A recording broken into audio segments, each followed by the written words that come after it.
Hello friends, welcome to our channel Success Tree. My name is Harminder Singh. Today we are going to start this new subject that is General Science. और आज का हमारा जो इसमें part है वो biology part है, तो जिसमें हम सेल एंड इट्स स्ट्रक्चर करेंगे। तो जिनका साइंस बैकग्राउंड नहीं है तो उनको सेल के बारे में इतनी नॉलेज नहीं होगी। तो बेसिकली क्या होता है कि स्टूडेंट्स को यही पता होता है कि cell is the basic unit of life. लेकिन गाइज आज हम इससे फर्दर पढ़ेंगे कि इसका मीनिंग क्या होता है, इसके कंपोनेंट्स क्या हैं, कैसे इसकी ऑर्गेनेलिज जो है वो फंक्शन करते हैं। तो ये सब कुछ आज हम इस लेक्चर में पहले इसकी डेफिनेशन देखते हैं। तो cell is the basic structural and functional and biological unit of all known organisms. Okay, तो a cell is the smallest unit of life and cells are often called the building blocks of life. तो guys जैसे कि आपको पता है कि हमारी जो पूरी बॉडी होती है वो सेल से बनी होती है, कोई भी लिविंग ऑर्गेनिज्म है वो भी सेल से बना होता है। तो सेल ही वो बेसिक कंपोनेंट है जो इसको बिल्ड करता है, इसलिए इसको बिल्डिंग ब्लॉक कहते हैं। और सेल में बहुत सारे रिएक्शंस हो रहे होते हैं, बायोलॉजिकल फंक्शन हो रहे होते हैं। तो इसी तरह जब पूरी बॉडी के सेल्स में वो रिएक्शंस होते हैं तो वो मिलकर सारे लाइफ प्रोसेसेस को मेंटेन करते हैं। तो गाइज यहाँ पर इसका फिर मीनिंग ये क्लियर हो जाता है कि basic structural functional and biological unit है। तो अब इससे पहले कि हम बाकी के इसके कंपोनेंट्स की बात करें तो उससे पहले हम सेल हिस्ट्री की बात करेंगे कि सेल के बारे में कौन सी जो इम्पोर्टेंट डिस्कवरीज हुई थी टाइम टू टाइम, और कैसे इसके कंपोनेंट्स के बारे में हमें धीरे धीरे पता चला। तो गाइस सबसे पहले 1665 में एक पर्सन थे जिनका नाम था रॉबर्ट हुक। ओके, तो रॉबर्ट हुक जो थे वो ब्रिटिश थे। तो उन्होंने क्या करा, उन्होंने डिस्कवर करा सेल्स को किसमें, कॉर्क में। ठीक है, तो कॉर्क में जब उन्होंने डिस्कवर करा तो जो अर्ली कंपाउंड माइक्रोस्कोप था उसमें इसको डिस्कवर करा। तब उन्होंने इसको नाम दिया सेल, जिसको लैटिन लैंग्वेज में सेला कहते हैं। उसका मीनिंग है स्मॉल रूम, यानी कि बहुत छोटी जगह। तो उसका नाम दे दिया गया सेल, और इन्होंने उसको मेंशन करा अपनी बुक में जिसका नाम था माइक्रोग्राफिया। तो गाइज ये है वो पर्सन रॉबर्ट हुक जिन्होंने सबसे पहले जो टर्म थी सेल वो दी। तो इसके बाद एक और पर्सन थे जिनका नाम था एंटोन वैन ल्यूवेनहॉक। तो ल्यूवेनहॉक नेम तो आपने सुना भी होगा। तो ये एक डच साइंटिस्ट थे। तो इन्होंने क्या करा, इन्होंने सबसे पहले इन्होंने लाइव सेल देखा। कब? 1674 में। ठीक है, एक एल्गी थी स्पायरोगैरा जिसमें इन्होंने वो लाइव सेल ढूंढा। ओके, तो इसके बाद बारी आई न्यूक्लियस की। तो गाइज अब धीरे धीरे रिसर्च होने लगी, तो उन्होंने देखा कि भाई सेल है उसमें कुछ कंपोनेंट्स भी हैं। तो जब रिसर्च चलती रही तो 1831 में ये जो पर्सन थे रॉबर्ट ब्राउन थे, वो स्कॉटिश बॉटनिस्ट थे। तो उन्होंने डिस्कवर करा न्यूक्लियस। उन्होंने देखा कि सेल के अंदर एक सेंट्रल एक बॉडी है, बड़ी बॉडी है जो इंपॉर्टेंट लग रही है। उसको और रिसर्च करा उन्होंने। तो फिर एक जो लीनियर सोसाइटी ऑफ लंदन है, वहाँ पर क्या होता था कि जितनी भी साइंटिफिक कम्युनिटी होती थी वो सारे साइंटिस्ट मिलते थे, डिस्कशंस करते थे, आइडियाज एक्सचेंज करते थे। तो वहाँ पर जाकर उन्होंने इसको डिस्क्राइब करा। तो न्यूक्लियस की डिस्कवरी भी होगी 1831 में। उसके बाद जो सेल थ्योरी की बात आई तो दो ये इंपॉर्टेंट साइंटिस्ट हैं। एक है थियोडोर स्वान जो कि ब्रिटिश जोलॉजिस्ट थे।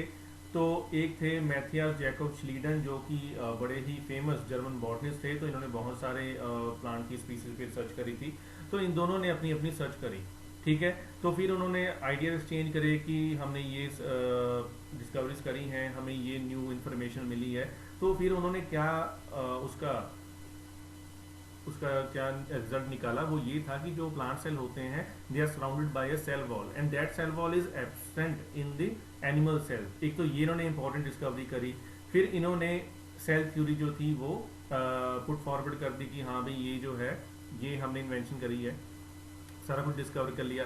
लेकिन मेन पॉइंट इनमें ये था कि सेल थ्योरी में एक लैगिंग पॉइंट ये था कि इन्होंने ये नहीं बताया कि ये जो सेल्स हैं ये बनते कैसे हैं, तो ये कहाँ से इसकी फॉर्मेशन होती है। उस पॉइंट पे ये जो सेल थ्योरी थी ये ज़्यादा सक्सेसफुल नहीं हुई। तो बेसिकली इन्होंने सेल थ्योरी बना दी लेकिन उसमें वो लैगिंग पॉइंट रहा। लेकिन उसके बाद ये जब 1855 में रुडोल्फ वर्चो आए, ये है वो पर्सन रुडोल्फ वर्चो। तो इन्होंने क्या कहा, इन्होंने उस थ्योरी को पूरा कर दिया। इन्होंने कहा कि the cells come from pre existing cells by cell division, और टर्म क्या दे दी, ओमने सेलुला ई सेलुला। तो इन्होंने कहा कि भाई ये जो सेल्स हैं ये कहाँ से बने हैं, भाई ये तो प्री एग्जिस्टिंग सेल से बने हैं। कैसे? सेल डिवीजन से। वो सेल डिवीजन कैसे होती है वो भी हम फर्दर बात करेंगे आगे जाके। तो ये यहाँ पर मेन पॉइंट है। ठीक है, श्लीडन और स्वान ने दी है सेल थ्योरी, और उसके बाद रुडोल्फ वर्चन ने 1955 में क्या बताया है कि cells come from pre existing cells. क्या हो गया, तो गाइस उसके बारे में भी पता चल गया, तो सेल थ्योरी भी आ गई। तो अब डीएनए, जब उन्होंने न्यूक्लियस को फर्दर सर्च करा, उसमें देखा कि भाई इसमें तो कोई स्ट्रक्चर है, ठीक है, कोई कंपोनेंट है, तो एक्चुअल में वो डीएनए था, लेकिन अभी तक किसी को ज़्यादा पता नहीं था। तो ये है वो पर्सन, इनका नाम था रोजालिंड फ्रैंकलिन। ये बहुत ही ब्रिलियंट लेडी थी। इन्होंने क्या करा, इन्होंने एक एक्सपेरिमेंट करा जो कि एक्सरे डाइफ्रैक्शन से करा, और उसमें इन्होंने डीएनए के बारे में रिसर्च करने की कोशिश करी। और ये एक हिस्टोरिकल पिक्चर थी जहाँ से इस पूरी साइंस की जो डायरेक्शन थी वो चेंज हो गई। और ये जो पिक्चर थी इसका नाम था फोटो 51। अब ये जो एक्सरे डाइफ्रैक्शन थी, जब इन्होंने उसमें ये देखी, डीएनए को देखा, तो उसमें ये पता चला कि जो डीएनए है उसकी जो स्ट्रक्चर है वो डबल हेलिकल स्ट्रक्चर है। जैसे किसी लैडर को, यानी कि किसी सीढ़ी को हम उसको टिल्ट कर दें, उसको रोटेट कर दें, ठीक है, उसको मोड़ दें, तो वैसी स्ट्रक्चर है। इसी पिक्चर के बेसिस पे वॉटसन एंड क्रिक ने डीएनए की डबल हेलिक्स स्ट्रक्चर जो थी वो बनाई। उन्होंने डिक्लेयर करा कि भी स्ट्रक्चर ऐसी होती है, जिसके बेसिस पे उनको क्या मिला, नोबेल प्राइज मिला, ठीक है। लेकिन उसमें इनका भी कंट्रीब्यूशन बहुत इंपॉर्टेंट था, लेकिन इनको इसलिए भी नहीं मिला कि 1958 में इनकी डेथ हो जाती है ड्यू टू ओवरिन कैंसर। तो ये बहुत ही ब्रिलियंट इनका कंट्रीब्यूशन रहा, बहुत ही ये ब्रिलियंट साइंटिस्ट थी। तो यहाँ पर क्या हुआ, डीएनए की स्ट्रक्चर भी हमें पता चल गई 1953 में। अब उसके बाद क्या हुआ सेल की, कि सेल क्या होते हैं। तो गाइस बचपन से आपने सुना होगा प्रोकैरियोटिक एंड यूकैरियोटिक, तो बहुत सारे स्टूडेंट इसमें ही कंफ्यूज हो जाते हैं कि भाई ये क्या चक्कर है, ये हम इसको कैसे डिफरेंशिएट करें। तो गाइस ये बड़ा ही सिंपल है। जब हम प्रोकैरियोटिक एंड यूकैरियोटिक को डिफरेंशिएट करेंगे तो एक ही मेन जो डिफरेंस सबसे पहले आप कहेंगे वो ये है कि प्रोकैरियोटिक सेल में एक तो ऑर्गेनेलिज नहीं होते, जैसे यूकैरियोटिक सेल में होते हैं वो एंडोप्लाज्मिक रेटिकुलम, वो गोल्गी अपरेटस, वो माइटोकॉन्ड्रिया, वो इसमें नहीं होते, ठीक है।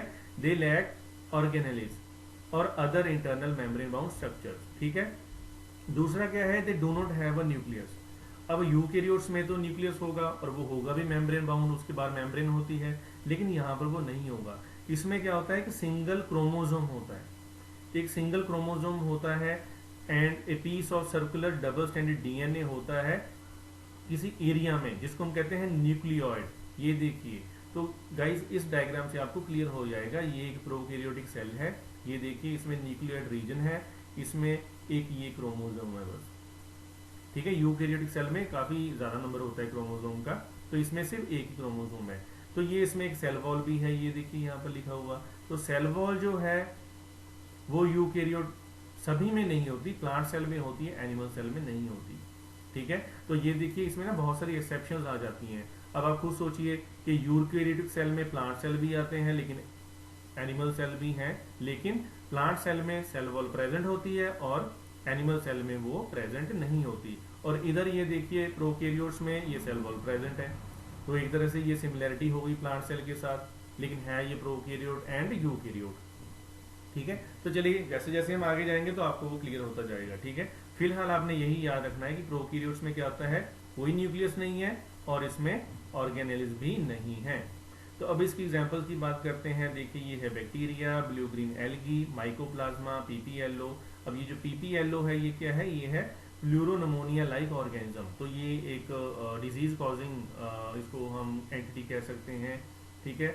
और ये जो है ब्लू ग्रीन एल्गी, इसको साइनोबैक्टीरिया भी कहते हैं। और वैसे तो अगर देखा जाए एल्गी जो होती है वो यूकैरियोट ग्रुप में आती है, लेकिन बस यही एक ऐसी एल्गी है ब्लू ग्रीन एल्गी जो कि प्रोकैरियोटिक ग्रुप में है और ये फोटोसिंथेसिस करती है, ठीक है। तो प्रोकैरियोटिक ग्रुप में सिर्फ यही है जो कि फोटोसिंथेसिस करते हैं और कोई नहीं करता है। अब ये देखिए, तो जब हम बात करते हैं यूकैरियोटिक सेल की, उसमें क्या होता है, उसमें न्यूक्लियस भी होता है एंड ऑर्गेनेल्स भी होते हैं and are enclosed by a plasma membrane. ये जो यूकैरियोटिक सेल होता है उसके राउंड प्लाज्मा मेम्ब्रेन होती है। तो गाइज ये देखिए इसकी स्ट्रक्चर कितनी कॉम्प्लेक्स है। तो प्रोकैरियोट तो बिल्कुल सिंपल है। अब ये देखिए यहाँ पर क्या है, अब ये जो राउंड स्ट्रक्चर है सेंटर में, ये न्यूक्लियस है और इन्होंने न्यूक्लियस को भी फर्दर आगे देखिए यहाँ पर क्या करा हुआ है, आगे उसको भी डाइसेक्ट करके बिल्कुल क्लियरली दिखाया हुआ है कि उसके अंदर भी कुछ है। तो ये राउंड स्ट्रक्चर न्यूक्लियस है, इसके अंदर ये जो पार्ट है डार्क जो रीजन है ये न्यूक्लियोलस है, और ये जो ये पार्ट है यहाँ पर ये क्या है, न्यूक्लियोप्लाज्म। जैसे बाहर ये सेल का साइटोप्लाज्म है, ये न्यूक्लियस के अंदर क्या है, न्यूक्लियोप्लाज्म, ये है बाहर एंडोप्लाज्मिक रेटिकुलम, ओके।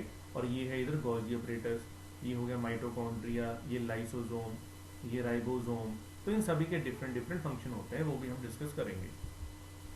अब गाइस बात आ गई कि भाई organisms that have eukaryotic cell, तो वो कौन से हैं, तो ये हैं, देखिए प्रोटोजोआ है, फंगी है, प्लांट्स हैं, एनिमल्स हैं, इन सभी में क्या है, यूकैरियोटिक सेल है, यानी कि ऐसे कम्प्लेक्स सेल हैं इनमें। आगे देखिए, चलिए अब प्रोकैरियोट्स और यूकैरियोट्स में यहाँ पर डिफरेंस बताया हुआ है। तो प्रोकैरियोट्स में क्या है कि माइन्यूट साइज है, इसमें कंपैरेटिवली लार्ज साइज है। इसमें क्या है, न्यूक्लियर रीजन है, nuclear not surrounded by nuclear membrane, तो यहाँ पर क्या है, it is surrounded by nuclear membrane. Single chromosome है, इधर मोर देन वन क्रोमोसोम है, ठीक है। इसमें न्यूक्लियोलस एब्सेंट है और इसमें प्रेजेंट है। प्रोकैरियोट्स में मेम्ब्रेन बाउंड ऑर्गेनेलिज एब्सेंट है, इसमें प्रेजेंट है। यहाँ पर सेल डिवीजन जो है वो फिशन से होगी और बर्डिंग से, और इधर कैसे होगी, माइटोसिस।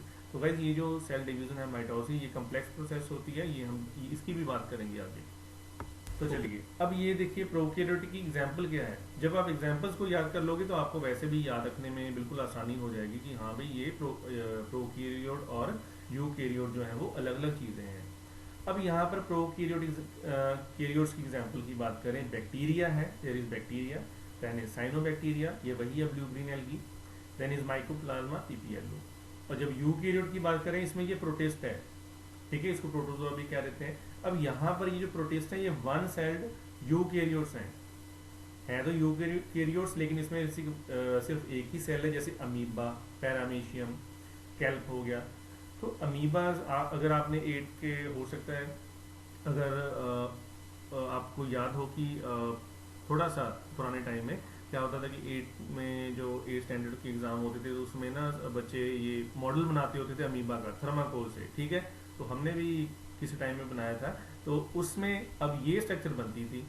ये देखिए ये अमीबा है, तो ये यूकैरियोट है, ठीक है। इसमें ये न्यूक्लियस है, ये सेल मेम्ब्रेन भी है, सूडोपोड जो है इसका, जो ये लिम्स होती हैं इसकी, ठीक है, फूड वैक्यूल्स होते हैं, ये देखिए साइटोप्लाज्म में। तो ये क्या है, ये यूकैरियोट है, ओके। तो और ये देखिए ये लिखा हुआ है all algae except blue green algae are eukaryotes. तो ये जो है साइनोबैक्टीरिया, ब्लू ग्रीन एल्गी, यही एक प्रोकैरियोट है। बाकी की जो सारी एल्गी हैं वो किस में आती हैं, यूकैरियोट्स में, ठीक है। चलिए आगे चलते, तो आगे है हमारे पास फंगी। अब फंगी क्या है, फंगी जो है इसके ना मल्टीपल टाइप्स हैं। फंगी जिसको फफूंद भी कह देते हैं, अगर ब्रेड पे लगी है वो भी फंगस होती है, ठीक है, जो जब वो ब्रेड ब्लैक कलर की हो जाती है, ठीक है। तो एनिमल्स में भी पाई जाती है, found in animals like beetles but not in plants. अब फंगी जो है इसकी सेल वॉल होती है प्लांट्स की तरह, ठीक है, जो कि एनिमल सेल में नहीं होती, but their cell wall contains a protein called chitin, इसमें काइटिन होता है, ठीक है। तो which is found in animals like beetles but not in plants, okay. तो ये देखिए यहाँ पर बहुत सारे एक्सेप्शन जो हैं वो इधर उधर जो वो रिलेशन उनका बन रहा है। अब माइक्रोस्कोपिक एग्जाम्पल में क्या देखेंगे कि यीस्ट है जैसे, अब ये भी वही कंपोनेंट है इसी हेडिंग के अंडर, लेकिन उसको हम कहाँ यूज़ करते हैं, बियर बनाने में, वाइन में, चीज़ में, ठीक है। और कुछ ऐसी इसकी फॉर्म्स हैं जो कि डिजीज़ कॉज करती हैं, जैसे एथलीट फुट है, रिंग वॉर्म है, ये स्किन डिजीज़ कर देती हैं। तो मैक्रोस्कोपिक एग्जाम्पल क्या होगी इसकी, मशरूम्स। मशरूम की बहुत सारी टाइप्स हैं, वो सारी क्या है, वो फंगी है। ये आगे चलते हैं, अब ये देखिए माइक्रोस्कोपिक फॉर्म में देखेंगे तो ये है फंगी, माइक्रोस्कोप में दिखाई देती है। कुछ इसकी टाइप्स हैं वो माइक्रोस्कोपिक हैं, जो बाहर हमें क्लियरली दिखाई देती हैं, जैसे ये है, ये फंगस है, लेकिन ये मशरूम की फॉर्म में है, ये देखिए, है ना। तो आई होप कि इन पिक्चर से आपको काफ़ी कुछ क्लियर हो जाएगा। ये देखिए माइक्रोस्कोपिक फॉर्म है फंगी की, ये क्या है, ये माइक्रोस्कोपिक उसकी फॉर्म है। अब नेक्स्ट चलते हैं, तो ये भी यूकैरियोट्स में आते हैं, द प्लांट्स। अब प्लांट्स की रफली कितनी है, 2.5 लाख स्पीसीज हैं। From simple mosses to complex flowering plants belong to eukaryotes. Okay guys, अब यहाँ पर मॉसिस जो है ये भी टाइप है प्लांट की, जो कहाँ पर पाए जाते हैं, ये बिल्कुल कोल्ड रीजन में, जैसे आर्कटिक सर्कल के ऊपर, वो टुंड्रा रीजन के पास जो है वो यहाँ पर अवेलेबल होते हैं ये। नेक्स्ट है आपके पास प्लांट सेल्स है, cellulose bearing cell walls and chloroplast. तो ये जो स्ट्रक्चर है ये प्लांट्स में ही पाई जाती हैं। तो एनिमल्स में बाकी जितने भी हमारे पास हैं, ह्यूमंस हैं, house cat, arthropods, whale, fish, कुछ भी आप बोलोगे तो वो किस में आते हैं, वो यूकैरियोट्स में आते हैं। तो आई होप कि आपको ये एक बेसिक जो डिफरेंस है यूकैरियोट्स और प्रोकैरियोट्स, तो अभी तक तो हम बस ये डिफरेंस कर रहे थे तभी आपको अच्छे से समझ आ जाए। ठीक है, तो चलिए अब हम बात करेंगे कि जो सेल ऑर्गेनेलिज हैं यूकैरियोटिक सेल में वो क्या है। ठीक है, तो सबसे पहले गाइस हमारे पास आ गया है क्या, माइटोकॉन्ड्रिया। अब mitochondria unless specifically stain not easily visible under the microscope, जब तक इसको अच्छे से हमने स्टेन नहीं करा है तभी दिखाई देगा, अदरवाइज ये दिखाई नहीं देता। तो ये जो माइटोकॉन्ड्रिया है तो ये डबल मेम्ब्रेन बाउंड स्ट्रक्चर है, इसकी डबल मेम्ब्रेन होती है। बाकी जो हमारे पास ऑर्गेनेलिज हैं वो सिंगल मेम्ब्रेन होते हैं, लेकिन माइटोकॉन्ड्रिया की डबल मेम्ब्रेन होती है। तो यहाँ पर होता क्या है, यहाँ पर रेस्पिरेशन होती है। तो गाइज ये रेस्पिरेशन एक्चुअल में है क्या कि जब हम नेक्स्ट लेक्चर में करेंगे ना हम लाइव प्रोसेसेस, उसमें आपको क्लियर समझ आएगा कि एक्चुअल में जो हम सांस लेते हैं वो ऑक्सीजन अल्टीमेटली लंग से कहाँ पे जाती है, ब्लड में जाती है। ब्लड जो है उसको कहाँ पर लेके जाता है, ऑक्सीजन को सेल्स में लेके जाता है। तो सेल्स में जाके वो ऑक्सीजन क्या करती है, एरोबिक रेस्पिरेशन, और उस एरोबिक रेस्पिरेशन में क्या होता है, ग्लूकोज जो है उसकी ब्रेक डाउन होती है और एक एनर्जी बनती है जो ये है एटीपी। एटीपी की फुल फॉर्म होती है adenosine triphosphate. Okay guys, adenosine triphosphate. तो ये जो सेलुलर एनर्जी प्रोड्यूस होती है वो किस फॉर्म में होती है, एटीपी। तो hence they are called power houses of the cell, इसीलिए इसको कहते हैं power house of the cell.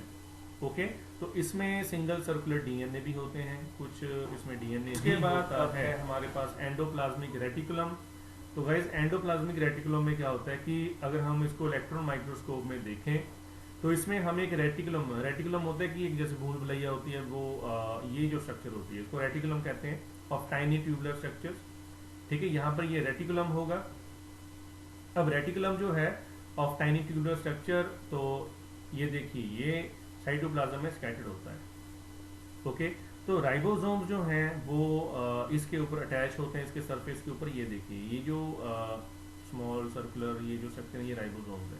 तो अब राइबोसोम के बेसिस पे भी ये जो एंडोप्लाज्मिक रेटिकुलम है ये दो तरह का हो जाता है। अगर तो राइबोसोम इसके ऊपर अटैच्ड हैं फिर तो हम इसको कहेंगे रफ एंडोप्लाज्मिक रेटिकुलम। तो अगर ये एब्सेंट है, ये यहाँ पर नहीं अटैच है, तो हम इसको स्मूथ एंडोप्लाज्मिक रेटिकुलम कहेंगे। ठीक है, ये देखिए इधर स्मूथ एंडोप्लाज्मिक रेटिकुलम, और जहाँ पर राइबोसोम प्रेजेंट है हम उसको क्या कहेंगे, रफ एंडोप्लाज्मिक रेटिकुलम। ओके, तो ये दो यहाँ इसकी टाइप्स होगी। तो इसका जो मेन फंक्शन है वो क्या है, synthesis, modification and transport of proteins. Function is synthesis, modification and transport of protein. तो ये इसकी दो टाइप्स हैं और ये इसका जो मेजर फंक्शन है। ओके, तो वैसे ही जो अगर हम राइबोसोम्स की बात करें तो न्यूक्लियस में पहले इसकी जो फॉर्मेशन होती है वहां से ये ट्रांसपोर्ट होके बाहर आते हैं साइटोप्लाज्म में, तो यहाँ पर ये प्रोटीन सिंथेसिस करते हैं। ओके गाइस, तो ये आपका हो गया एंडोप्लाज्मिक रेटिकुलम। पहले हमने देखा था माइटोकॉन्ड्रिया। नेक्स्ट ये देखिए गोल्जी अपरेटस। तो गोल्जी अपरेटस जो सबसे पहले जो हमने मेन देखी थी डायग्राम, तो उसमें आप बाद में ढूंढ सकते हो कि वो कहाँ पे है। तो ये देखिए ये भी क्या है, ये एक ऐसे रेटिकुलम की स्ट्रक्चर में है, ये देखिए। ठीक है, तो अब ये जो स्ट्रक्चर है इसको हम गोल्जी अपरेटस कहते हैं या गोल्जी कॉम्प्लेक्स कह लो आप, गोल्जी बॉडी, गोल्जी। तो एक्चुअल में नाम क्यों पड़ा, क्योंकि इसको ढूंढा किसने था, डिस्कवर करा था Camillo Golgi in 1898. So discovered by Camillo Golgi in 1898. So an organelle found in most of the eukaryotic cells, and it is part of the endomembrane system in the cytoplasm. कि इसके cytoplasm के अंदर ये होता है। ठीक है, तो it packages proteins into membrane bound vesicles inside the cell before the vesicles are sent to their destination. तो इसका मीनिंग मैं आपको सिंपल लैंग्वेज में समझा देता हूँ कि ये प्रोटीन्स को पैक करके उसकी ट्रांसफर करता है, उसको ट्रांसपोर्ट करता है। क्लियर, तो इस डायग्राम में आपको समझ बिल्कुल क्लियर हो जाएगा कि ये इसकी स्ट्रक्चर कैसी होती है। ठीक है, तो इससे प्रोटीन जो है वो ट्रांसफर होते हैं, ये उसकी पैकिंग करता है वेसिकल्स की फॉर्म में, तो उसको आगे सेंड कर देता है। उसके बाद ये देखिए स्ट्रक्चर लाइसोसोम। तो गाइस ये जो लाइसोसोम है इसको suicidal bags of the cell भी कहते हैं। सुसाइडल बैग, ये सुसाइड करता है। अब सुसाइड कैसे करेगा, अब इसमें होता क्या है मैं आपको सिंपली बता देता हूँ। चलो पहले इसको रीड आउट करते हैं। A lysosome is a membrane-bound cell organelle that contains digestive enzyme. Lysosomes are involved in various cell processes. अब ये जो यहाँ पर लिखा ना डाइजेस्टिव एंजाइम, तो इसको हम कहते हैं हाइड्रोलिटिक एंजाइम। अब हाइड्रोलिटिक एंजाइम ये देखिए यहाँ पर है, तो इसका पर्पस क्या है, तो गाइज लाइसोसोम का पर्पस ये होता है कि जब सेल ने खत्म होना होता है, जब सेल ने खत्म होना होता है तो ये जो है, ये जो एनवेलप है जिसमें हाइड्रोलिटिक एंजाइम होंगे, तो ये बस्ट कर जाएगा, ये हाइड्रोलिटिक एंजाइम बाहर आ जाएंगे, तो ये सेल को ही खत्म कर देंगे, ये सेल को ही डाइजेस्ट कर देंगे। तो यानी कि जब सेल ने सुसाइड करना होता है तो वो लाइसोसोम को यूज करता है। क्यों? क्योंकि उसमें ये हाइड्रोलिटिक एंजाइम होते हैं। So that is the reason it is known as suicidal bags of the cell. So they break down excess or worn out cell part. तो जब सेल ओल्ड हो जाएगा, उसने खत्म होना है, ठीक है, तो वो कैसे डिस्ट्रॉय होगा? लाइसोसोम से। And they may be use to destroy invading viruses and bacteria. अगर बाहर से कोई आउटसाइड एजेंट आ रहा है उसको भी डिस्ट्रॉय करने में ये रोल प्ले कर सकते हैं। कौन? लाइसोसोम। तो इस डायग्राम से आई होप कि आपको बिल्कुल क्लियर हो गया होगा कि ये क्या है। चलिए नेक्स्ट देखते हैं। अब ये देखिए सबसे इंपॉर्टेंट जो पार्ट है न्यूक्लियस है। अब न्यूक्लियस क्या है? Nucleus is a membrane bound organelle जो कि यूकेरियोटिक सेल के सेंटर में होता है, ठीक है। तो गाइस ये सारे की सारी स्ट्रक्चर ही न्यूक्लियस है। अब देखिए ये बाहर की स्ट्रक्चर, इसको न्यूक्लियर पोर कहते हैं, इसमें ये जो पोर्स होते हैं, ठीक है, और ये न्यूक्लियर एनवेलप है जो पूरे को इसने कवर कर रखा है न्यूक्लियस को। बीच में ये न्यूक्लियोलस है, और ये जो फाइब्रस मटेरियल है, ये जो आप देख रहे हो ना, ये थ्रेड्स लाइक स्ट्रक्चर्स हैं, तो these are known as chromatin. ये देखिए यहाँ पे लिखा भी हुआ, ये देखिए क्रोमेटिन। और ये बीच में साइटोप्लाज्म, जैसे सेल में साइटोप्लाज्म होता है तो न्यूक्लियस में भी वैसे ही होगा, इसको न्यूक्लियोप्लाज्म कह देते हैं, मैट्रिक्स को। क्योंकि अल्टीमेटली तो ये जो थ्रेड्स हैं ये किसी ना किसी मैट्रिक्स में ही ये फ्लो कर रहे होंगे या उसमें रिजाइड कर रहे होंगे, रह रहे होंगे, है ना। तो उस मैट्रिक्स को हम क्या कहेंगे? न्यूक्लियोप्लाज्म। तो ये है क्या? सारा क्रोमेटिन। तो गाइज वैसे मैं आपको सिंपली बता दूं कि नॉर्मल टाइम पे जब सेल डिवाइड नहीं कर रहा, उस टाइम पे ये होगा क्रोमेटिन। और जब वो उसका इंटरफेस वो आता है, जब वो डिवाइड करना शुरू होता है सेल, तब ये कन्वर्ट हो जाएगा, ये भी जेनेटिक मटेरियल है, तो ये तब कन्वर्ट हो जाएगा डीएनए के क्रोमोसोम में। ये क्रोमोसोम में कन्वर्ट हो जाएगा, ठीक है। तो डीएनए तो क्रोमोसोम के अंदर ही होता है ना, तो ये जो सारा क्रोमेटिन मटेरियल है, ठीक है, फाइब्रस मटेरियल है, ये कन्वर्ट हो जाएगा क्रोमोसोम्स में। तो देखते हैं क्या लिखा है। Contains genetic material of eukaryotic organism, ये न्यूक्लियस की बात हो रही है। It facilitate transcription and replication process. अब क्योंकि डीएनए इसमें है तो सारी रेप्लिकेशन इसमें ही होगी, ठीक है। It is the largest organelle inside the cell, तो taking up about 1/10 of the entire cell volume. तो चलो ये सिंपल पॉइंट है, देखते हैं क्या है। अब इसको किसने ढूंढा था? ये देखिए, ये हमें पता है रॉबर्ट ब्राउन ने इनको न्यूक्लियस को डिस्कवर करा था 1831 में। और जो उसका जो मटेरियल था, जो मैंने अभी आपको बताया क्रोमेटिन, ये किसने डिस्कवर करा था? तो इसको नाम दिया था फ्लेमिंग। ये पर्सन थे जिन्होंने इसको नाम दिया था क्रोमेटिन।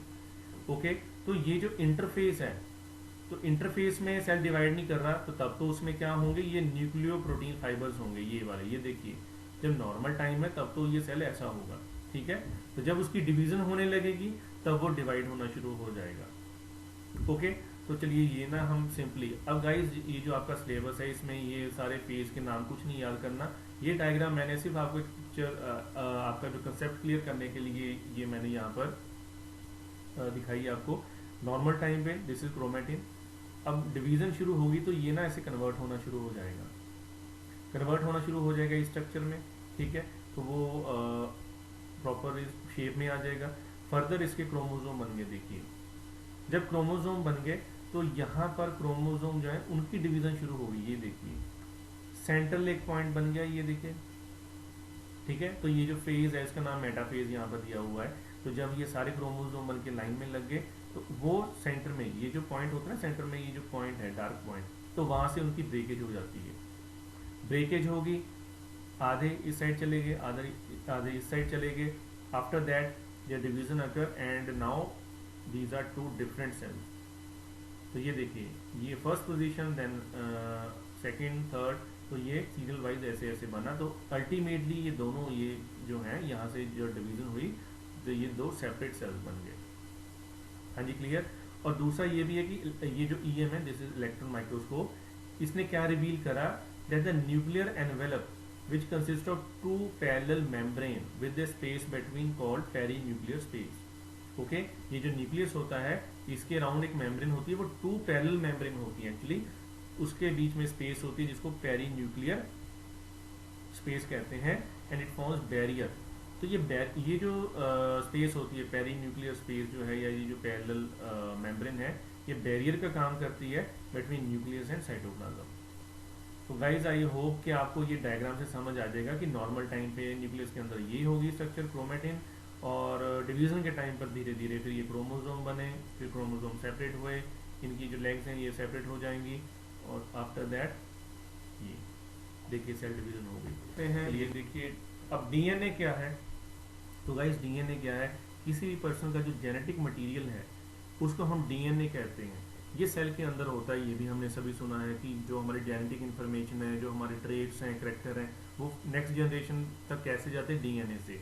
तो अब ये होता क्या है, डीऑक्सीराइबोस न्यूक्लिक एसिड होता है जिसको हम डीएनए कहते हैं। It is composed of 2 polynucleotide chains that coil around each other to form a double helix carrying genetic instruction।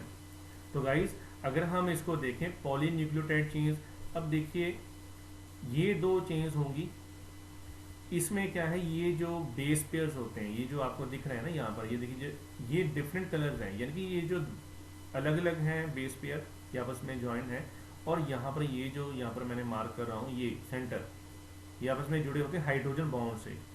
ठीक है, तो 2 बेस पेयर हैं, ये देखिए ऐसे ये बेस पेयर है। ठीक है, तो ये आपस में हाइड्रोजन बॉन्ड से यहाँ पर जुड़े होते हैं, और ये जो है ये देखिए साइड पे ये जो 2 स्ट्रैंड्स हैं, these are sugar phosphate backbone जिसको कहते हैं। क्लियर।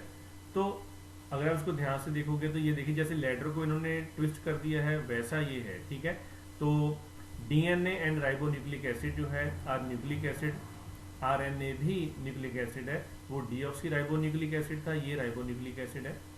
तो अब इसमें क्या होता है कि alongside proteins, lipids and complex carbohydrates, nucleic acid are one of the 4 major type of macromolecules. ठीक है, तो जैसे हमारी बॉडी में प्रोटीन, लिपिड, कार्बोहाइड्रेट्स का बहुत मेजर फंक्शन होता है, इसी तरह ये न्यूक्लिक एसिड भी है, डीएनए एंड आरएनए। ठीक है, ये भी बहुत ही इंपॉर्टेंट मैक्रोमोलिक्यूल्स, इनकी जो बड़े मॉलिक्यूल्स हैं वो हमारी बॉडी में प्रेजेंट होते हैं। तो बस आपने फ्रेंड्स ये जो स्ट्रक्चर है इसको अपने माइंड में रखना है कि 2 स्ट्रैंड्स हैं, ठीक है, पॉलीन्यूक्लियोटाइड चेन्स हैं, और बीच में ये देखिए ये बेस पेयर जो हैं ये बीच में ऐसे आपस में कनेक्टेड हैं बाय हाइड्रोजन बॉन्ड जो यहाँ पर होता है। ठीक है, तो ये देखिए इसका नाम क्या है, एडिनिन, ग्वाइनिन, ठीक है, थायमिन है, साइटोसिन है, ये आपस में ऐसे कनेक्टेड होते हैं। ठीक है, तो नेक्स्ट स्ट्रक्चर देखते हैं। आपके माइंड में क्वेश्चन आ रहा होगा कि ये जो डीएनए है तो इस डायग्राम से आपको क्लियर हो जाएगा कि अल्टीमेटली ये है क्या, जो हम डिफरेंट जो नाम लेते हैं वो है कहाँ पे। इसको ऐसे समझो आप, ये सेल है, ये न्यूक्लियस है, न्यूक्लियस में प्रेजेंट होगा ये क्रोमोसोम, ये सेल है, ये इसमें क्रोमोसोम है। क्रोमोसोम को फर्दर हम खोल के देखेंगे तो उसमें से ये निकलेगा। ठीक है, ये देखिए यहाँ पर इसको ना ये अनटाई कर रहे हैं, ये इसको खोल रहे हैं, थोड़ा ओपन करके देखा तो इसमें ये था, ये डीएनए था। डीएनए को इन्होंने और ओपन करके देखा तो वो ये था।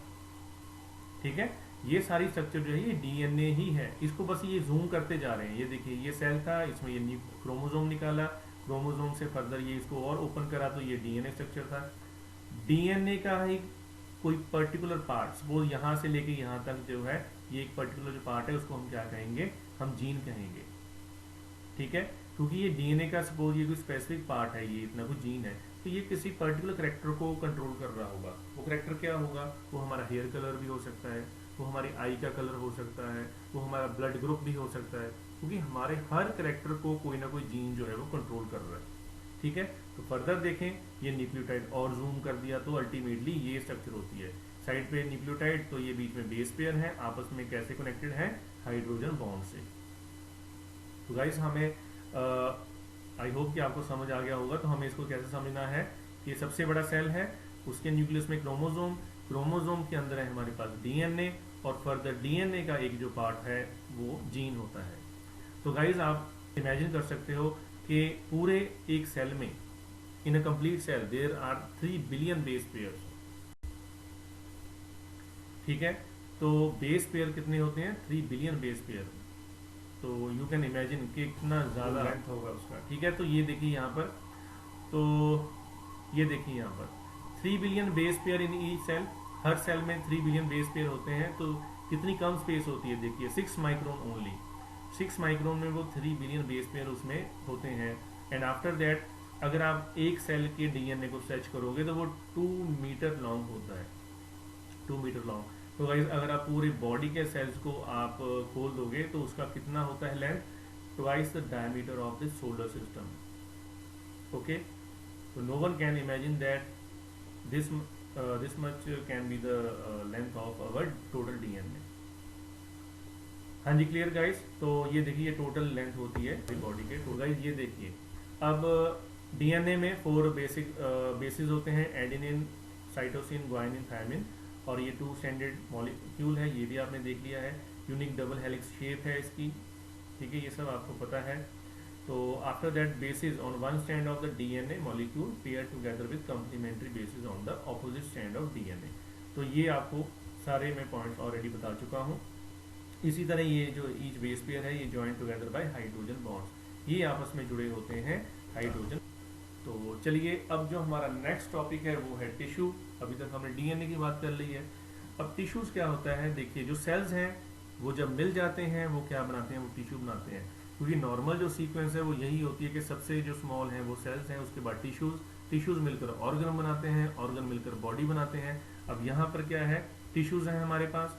तो टिश्यूज जो हैं वो क्या है, सेलुलर ऑर्गेनाइजेशनल लेवल है between cells and complete organ, यानी कि सेल और ऑर्गन के बीच में एक लेवल है, ठीक है, क्योंकि सेल मिलकर बनाएंगे टिश्यू और टिश्यू मिलकर बनाएंगे ऑर्गन। तो होता क्या है इसमें सिमिलर सेल्स होते हैं। तो गाइज अगर मैं आपको सिंपल एक डेफिनेशन दूं तो टिश्यू का मीनिंग क्या होता है, it is a group of cells which perform similar function, जिनकी सिमिलर शेप होती है और सिमिलर उनका फंक्शन होता है, ठीक है। तो they have same origin that together carry out a specific function. Okay, so organs are then found by the functional grouping of together of multiple tissues. कोई भी ऑर्गन जो काम कर रहा है उसमें मल्टीपल टिश्यूज फिर मिले होते हैं, ठीक है।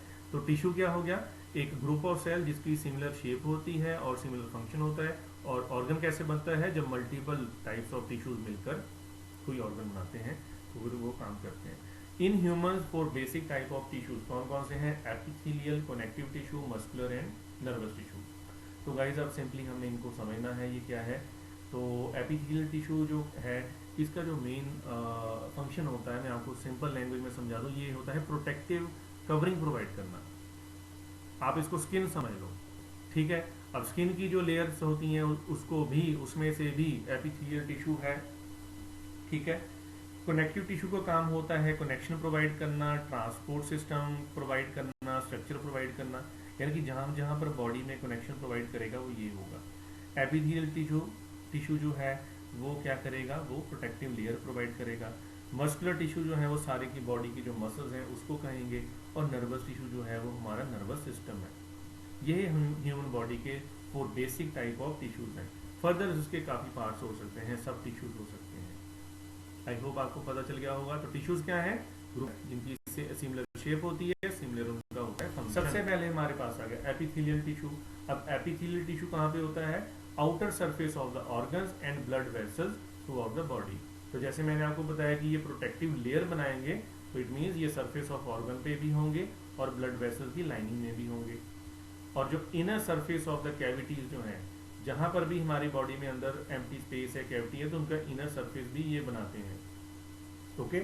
और बहुत सारे ऑर्गन्स की जो अंदर की जो सरफेस है वहाँ पर भी ये प्रेजेंट होते हैं, जैसे स्टमक के अंदर, ठीक है, हमारे इंटेस्टाइन के अंदर, तो ये एपिथेलियल टिश्यू होगा, ठीक है। और कनेक्टिव टिश्यू क्या करते हैं, they are made up of fibres forming a framework and support structure, यानी कि ये कुछ सॉलिड हमें सपोर्ट प्रोवाइड करेंगे और कनेक्शन प्रोवाइड करेंगे, ठीक है। कैसे, अब specialised connective tissue include a number of different tissues with specialised cells and unique ground substance. अब जब कनेक्टिव टिश्यू की बात होगी उसमें क्या होगा कि नंबर ऑफ सेल्स होंगे, वो किसी मैट्रिक्स में एम्बेडेड होंगे। एम्बेडेड का मतलब होता है कि उसमें फिट होंगे, कोई मैट्रिक्स होगा उसमें फैले होंगे वो सेल। अब ये जो मैट्रिक्स है वो लिक्विड भी हो सकता है और सॉलिड भी हो सकता है। कैसे, फॉर एग्जांपल ब्लड भी कनेक्टिव टिश्यू है, बोन भी कनेक्टिव टिश्यू है, ओके। ब्लड भी कनेक्टिव टिश्यू है, बोन भी कनेक्टिव टिश्यू है। तो ब्लड में तो जो मैट्रिक्स होता है वो तो लिक्विड होता है, जिसको हम कहते हैं प्लाज्मा।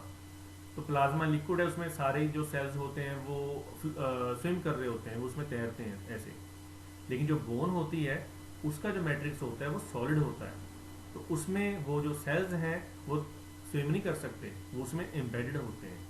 ठीक है, तो हम ये सारा डिस्कस करेंगे। ठीक है, तो एग्जांपल देखो इसकी कनेक्टिव टिश्यू की, एडिपोज टिश्यू है। एडिपोज टिश्यू होता है जो फैट वाला टिश्यू होता है। ठीक है, कार्टिलेज, कार्टिलेज भी एक स्ट्रक्चर होती है, जैसे आपके नोज के टिप पे होती है उसको कार्टिलेज कहते हैं। जो आपके ईयर का बाहर का जो स्ट्रक्चर है जिनकी जो पूरी सॉफ्ट भी नहीं होती और पूरी वो सॉलिड भी नहीं होती, हार्ड भी नहीं होती। ठीक है, तो ये सारे जो हैं एग्जाम्पल किसके हैं, कनेक्टिव टिश्यू।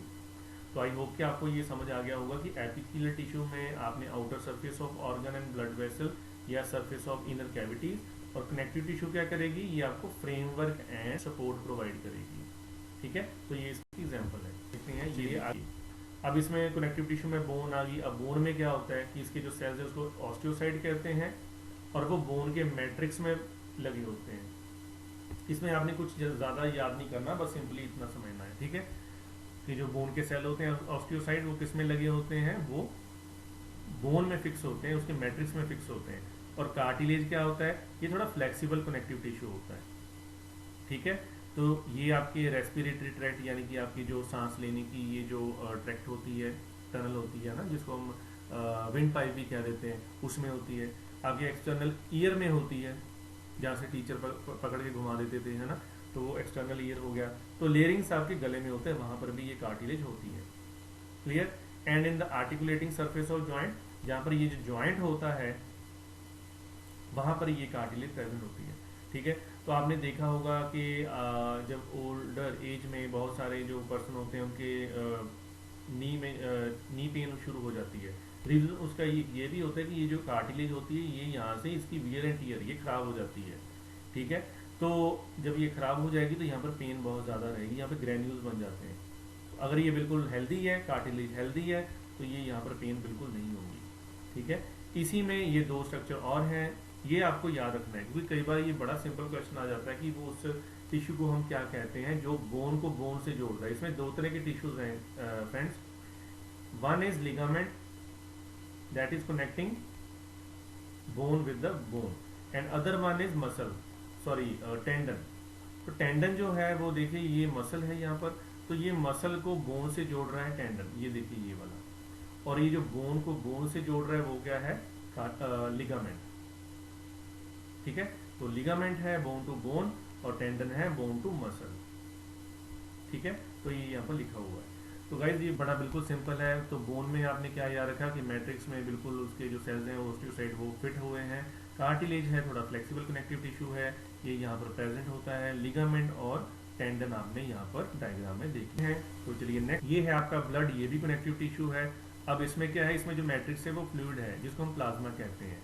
तो इसमें कोई फाइबर नहीं है, और जो एरिथ्रोसाइट्स हैं रेड ब्लड सेल वो इसमें ऐसे फ्लो करते हैं। ये देखिए जैसे पानी में कोई तैरता है, इसी तरह ये प्लाज्मा में ये स्विम करते हैं आरबीसी। ओके, तो आरबीसी क्या करते हैं, ये ऑक्सीजन को ट्रांसफर करते हैं पूरी बॉडी में, है ना। तो ये यहाँ पर लिखा भी हुआ है, देखिए transport of oxygen and carbon dioxide, ये सारा कौन करता है, आरबीसी। और दूसरा ये जो है डब्ल्यूबीसी भी इसी में होते हैं। तो डब्ल्यूबीसी कैसे होते हैं, ये उसकी डिफरेंट टाइप्स हैं, ये आपने याद नहीं करनी, बस आपको समझाने के लिए है। जो वाइट ब्लड सेल होते हैं ये उसके डिफरेंट टाइप्स हैं वाइट ब्लड सेल के, जिसको हम ल्यूकोसाइट कहते हैं, और ये इन्वॉल्व होते हैं इम्यून रिस्पॉन्स में। इसका जो मेन काम होता है वो डिजीज से लड़ना होता है। ओके गाइज, तो ये ब्लड है, इसमें ये देखिए फ्लूइड मैट्रिक्स है जिसको प्लाज्मा कहते हैं, और इसमें होते हैं एरिथ्रोसाइट और ल्यूकोसाइट। एरिथ्रोसाइट है आरबीसी रेड ब्लड सेल, और ल्यूकोसाइट क्या है, वाइट ब्लड सेल। चलिए ये सिंपल जो ये जो पेज है ये इंपॉर्टेंट है, क्योंकि आपको सिंपल इसके जो नंबर्स हैं ये याद कर लेने चाहिए। तो ज़्यादा अगर इम्पोर्टेंट नहीं है तो ज़्यादा इसको इग्नोर भी नहीं कर सकते, ये क्वेश्चन सिंपल आ सकते हैं कि जैसे डब्ल्यूबीसी का जो नॉर्मल काउंट है वो कितना होता है, आरबीसी का कितना होता है, हीमोग्लोबिन जो है कितनी होती है, और प्लेटलेट काउंट। ठीक है, जो प्लेटलेट हैं ये हमारी ब्लड की क्लॉटिंग में हेल्प करते हैं। क्लॉटिंग का मीनिंग क्या होता है, जब आपकी चोट लग जाती है तो अल्टीमेटली ब्लीडिंग को रोकना कैसे है, जो ब्लड है वो कोएगुलेट कर जाता है, वो आपस में जुड़ जाते हैं, वो सेल्स जो हैं वहाँ पर एक स्ट्रक्चर बना देते हैं, तो उसमें प्लेटलेट जो है उसका काफ़ी इंपॉर्टेंट रोल रहता है। चलिए अब नेक्स्ट है हमारे पास मस्कुलर टिश्यू। ये एक अलग तरह का टिश्यू है। तो गाइस मस्कुलर टिश्यू में हमारे पास 3 तरह के मसल होते हैं। There are 3 types of muscle. One is skeletal muscle, other one is cardiac muscle and third one is smooth muscle. देखिए स्केलेटल मसल वो होते हैं जो आपके स्केलेटन से जुड़े होते हैं। ये वो मसल हैं जो आप कहीं ना कहीं आपकी बोन से जुड़े होंगे, जैसे कि बाइसेप्स, ट्राइसेप्स जो आपकी बॉडी में है, आपकी थाई मसल हो गए, ठीक है। तो ये मसल वो हैं जो आपके वॉलंटरी कंट्रोल में होते हैं। जब आप चाहोगे आप अपना बाइसेप मूव कर सकते हो, आप अपनी थाई मूव कर सकते हो, लेग्स को मूव कर सकते हो। तो ये सारे कौन से होंगे? Skeletal muscle. इनकी स्ट्रक्चर ये होती है। कार्डिक मसल वो होते हैं जो आपके हार्ट में होते हैं। ये आपके कंट्रोल में नहीं होते, आप इसको वॉलंटरली रोक नहीं सकते, शुरू नहीं कर सकते, ये अपनी मर्जी से चलेंगे। तो ये क्या होंगे? कार्डिक मसल, ठीक है। तो ये देखिए ये कार्डिक मसल्स हैं, ये आपस में ऐसे कनेक्टेड होते हैं। ये देखिए कार्डिक मसल है। स्मूथ मसल वो होते हैं, ये भी आपकी कंट्रोल में नहीं होते, ये इनवॉलंटरी होते हैं। ये आपके ऑर्गन्स में होते हैं, ये आपके ब्लड वेसल्स में होते हैं, इंटेस्टाइन में होंगे। आप अपने इंटेस्टाइन की मूवमेंट को कंट्रोल नहीं कर सकते, ठीक है। आप अपने अंदर की जो ऑर्गन्स हैं उनकी मूवमेंट को कंट्रोल नहीं कर सकते। जो आपका विस्टा है, जो आपका हार्ट के राउंड है, लंग्स के राउंड उसको पकड़े हुए हैं मसल, तो वो स्मूथ मसल्स हो गए, ब्लड वेसल्स होंगे आपकी, ठीक है। तो ये 3 टाइप्स ऑफ मसल हैं, तो इनके डिफरेंट फंक्शंस हैं। ये आपके कंट्रोल में है, स्केलेटल मसल, कार्डिक मसल और स्मूथ मसल आपके कंट्रोल में नहीं है, ठीक है। ये वॉलंटरी मसल हो गया और ये दो क्या होंगे? इनवॉलंटरी। क्लियर? और all the muscles contract as a result of interaction between special proteins within the myocyte। तो मायोसाइट क्या है? ये मसल के जो सेल्स हैं उनको कहते हैं। तो उसमें प्रोटीन कौन सा होता है? ये सॉरी यहाँ पर ये मेंशन नहीं है, लेकिन आप इसको नोट कर लेना। मायोसिन, मायोसिन प्रोटीन जो है आपके कॉन्ट्रैक्शन ऑफ मसल में रोल प्ले करता है, MYOSIN, ठीक है। ये आपका नर्वस टिश्यू है। तो गाइस ये आज का लास्ट टॉपिक है। तो नर्वस टिश्यू को हम कैसे समझेंगे?